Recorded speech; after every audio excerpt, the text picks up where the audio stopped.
Hello everyone, my name is Jairaj and welcome to another video on REST series. In our first tutorial of this series we have seen where REST came from, and at that time we have seen 6 constraints of REST that was provided by Roy Fielding. So if you haven't watched my previous tutorials, please go back and watch them because that information is very helpful. And for links, look into the description and watch those videos before this one. So uniform interface was one of that 6 constraints, and that was further divided into 4 guiding principles. And in this tutorial, we're gonna discuss those guiding principles in detail. But before starting this tutorial, hit that red subscribe button to support our channel and our efforts in providing good content.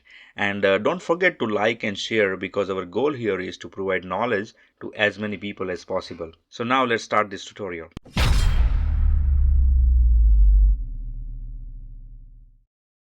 If we recall our discussion of REST, we know one thing for sure that REST came because of the scalability problem of the internet. Also, we have many components in real network and we know that REST uses HTTP protocol as a transfer protocol. So meaning of uniform interface is every service needs to use this HTTP interface the same way.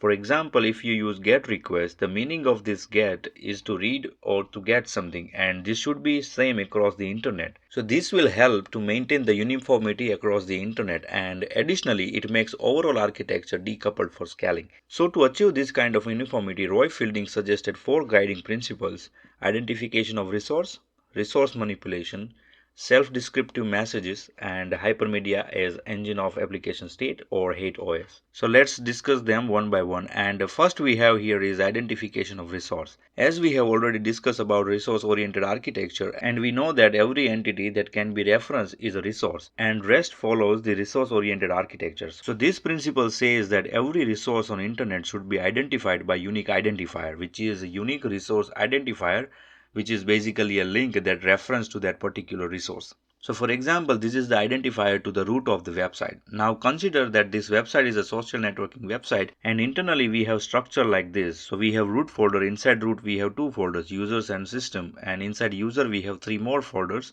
images, profile, videos, and inside image we have comments, as well as inside videos we have comments. So to create unique resource identifier, we always should follow the hierarchical approach. So meaning of that is if we want to see some video of any user, then URL should look something like this. So first we need to go to root, then user with user ID, and then video with video ID. So with this approach, our unique identifier looks something like this. And additionally, we have some features of this unique identifier. So identifier doesn't have any relation with format of responses. When we request particular resource, for example, we want top 100 comments on video, so comments are the resources for us and we have URL something like this. So here limit is a query parameter. But the thing is, response of this request can be in any format such as XML, JSON, or anything, and this response format is not dependent on the URL. We can put various query parameters like this limit here, but identifier don't have any relation with the responses. Moving ahead, the next feature of identifier is it shouldn't change. So updating this identifier can improve the responses, but semantic of this identifier shouldn't change. It should always follow some hierarchical approach to create this unique identifier. So this kind of approach can bring the benefits such as one entry point for the access. So if we want any information related to video, we have only one pattern to access this information. So first we need to go to user, then video, and then the information. And same thing for other resources such as images or comments. And the second is all the format related information will be with header. So no need to change URL every time we need a different response format, and only the header parameter can achieve this goal. So moving ahead, we have second guiding principle, which is resource manipulation. So when client requests for some resource with unique URI or unique identifier, server will respond with some representation of the resources. And this representation can be in any format such as JSON, XML, HTML, plain text, or images. And this principle states that client will have ability to manipulate the representation of the resources. Meaning of that is client will pass accept media type and which will define the format of responses without any change in the URL. So in other words, same resources with same identifier can be represented to different clients in different ways based on this accept media type. So take an example of comments in our URL. So here URI and identifier is same, but client can request particular format based on its needs, and the client can achieve this using the accept media type in the header, and this concept is also known as the content negotiation. So this different kind of formats for same resource is very useful because for web browser resource can be in HTML format, and same resource can be in JSON format for some service or some programming script. So this guiding principle brings features such as decoupling of representation of resource from URL and giving the ability of choosing the format to the clients. And we can add some more functionality, or we can provide the service to more clients without breaking the existing clients. So now moving ahead, we have self-descriptive messages. So this guiding principle looks easy, but to understand it is a little bit tricky. But I'll try my best to keep it as low as possible. So to keep communication stateless, we need to send all the necessary information that can self-describe request as well as the state of the resource. So meaning of that is we know that in stateless communication, server is not going to keep track of any client, right? So every request will be independent of each other, and we need to put all the necessary information with the request itself. So we have a couple of places where we can put this information, such as method types. So as you know about various HTTP methods used by REST, right?